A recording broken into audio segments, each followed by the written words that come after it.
मित्र आणि औषधे ही आपल्या आयुष्यातील वेदना दूर करण्याचे काम करतात.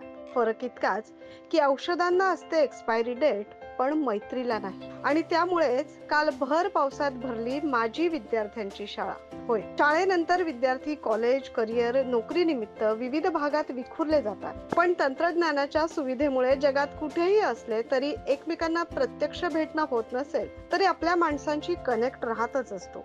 गेल्या कित्येक दिवसांपासून फ्रेंडशिप डे निमित्त भेटण्याचा प्लॅन स्टुडिओ मेरी हायस्कूलचे 1992 चे माजी विद्यार्थी करत होते.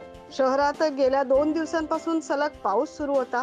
जिल्ह्याला ऑरेंज अलर्ट मिळाला. तरी देखील अशा सगळ्या परिस्थितीत या मित्रांनी एकत्र येण्याचं ठरवलं आणि या माजी विद्यार्थ्यांनी एकत्र येत फ्रेंडशिप डे साजरा केला. मखमलाबाद रोड येथील गवारे मामा मिसळ येथे मिसळीवर ताव मारत जुन्या आठवणी जाग्या करत मैत्री दिन साजरा करण्यात आला. कारण कव्हरेज क्षेत्राच्याही पलीकडचं नातं म्हणजे मैत्री. या निमित्तानं विद्यार्थ्यांनी मैत्रीवर आधारित गाणी म्हणत नृत्यावर ठेका धरला आणि मैत्री दिनाचा आनंद द्विगुणित केला.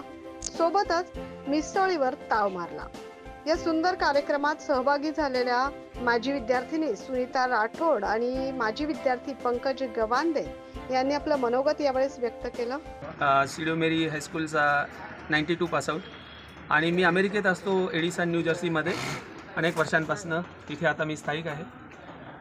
असं जेव्हा मी भारतात येतो इतक्या वर्षानंतर आणि जेव्हा मित्र भेटतात, म्हणजे एक ओढ असते की आपण भारतात येतो, आपल्या नातेवाईकांना भेटतो, पण खरा आनंद तेव्हा अजून मिळतो की जेव्हा आपले बालमित्र आपल्याला भेटतात आणि आपल्याला भेटण्यासाठी सगळ्या गोष्टी ॲडजस्ट करून येतात.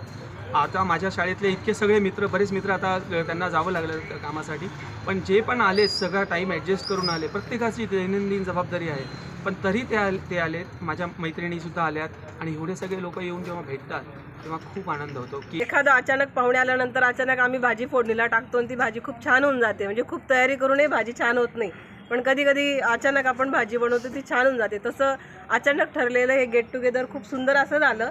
आणि मी आणि अंजू आम्ही दोघी, बाकी कोणी जरी नाही आलं तर आम्ही दोघी जणी आलो. आम्हाला ह्या सगळ्या गेट टुगेदरमधून ना खूप मोठी ऊर्जा आपल्याला मिळत असते आणि ही जी ऊर्जा असते ही ऊर्जा आपल्याला पुढच्या आयुष्याचं जे आपण मार्गक्रमण करत असतो त्याच्यामध्ये ती आपल्याला खूप कामी पडते. शाळेत असताना मला एवढ्या सगळ्यांशी मी कधी बोललेले पण नव्हते किंवा एवढा संपर्क पण नव्हता आणि मी तुमच्या ग्रुपमध्येही कधीच नव्हते. आम्ही क तुकडीमधले, तुम्ही सगळे अ तुकडीमधले, त्याच्यामुळे तुम्ही म्हणजे आम्ही ब क म्हणजे असं आम्ही फक्त बघत राहायचो, अरे अ तुकडीतले पोरं आहेत असे. त्याच्यामुळे शाळेत असताना तुमच्याशी फारसा काही संपर्क नव्हता, पण माझे मित्र, माझ्या मैत्रिणी जे आहेत ते खरंच इतके स्वभावाने खूप छान आहेत. त्यांच्यात हे कला कौशल्य आहेत, ही गुण आहेत. ह्या सगळ्यांची उकल जी आहे ती असं जेव्हा आपण भेटत राहतो तेव्हा होत असते आणि खरं जे बॉन्डिंग असतं हे सगळं बॉन्डिंग ह्याच्यामधून तयार होत असतं. या मैफिलमध्ये सामील झाले होते संदीप मुळाणे, अमित गोखले, राजेश राजवाडे, पंकज गवांदे, अंजली मेखे, सुनीता राठोड यांनी गाणी सादर केली. पंकज गवांदे हा माजी विद्यार्थी तर खास अमेरिकेहून या मित्रांना भेटण्यासाठी आला होता. योगेश जाधव, मनोज करपे, राजेश राजवाडे, दत्ता ठोंबरे, दीपक मोराडे, डॉक्टर गणेश चौधरी, योगेश कांबळे, सुहास चौधरी, घनश्याम कोळी, विजय जगताप, अमित गोखले, संदीप मुळाणे, संदीप मोराडे, डॉक्टर देवदत्त देशमुख, जयंत काळोगे, अंजली मेखे, सुनीता राठोड आदी माजी विद्यार्थ्यांनी या कार्यक्रमाला उपस्थिती लावली. लहान मोठे हा सगळा भेदभाव विसरून सर्वांनी शाळेच्या आठवणी जागा केल्या आणि भर पावसात फ्रेंडशिप डे साजरा केला. 9 न्यूज महाराष्ट्रासाठी प्रतिनिधी मनोज करपे.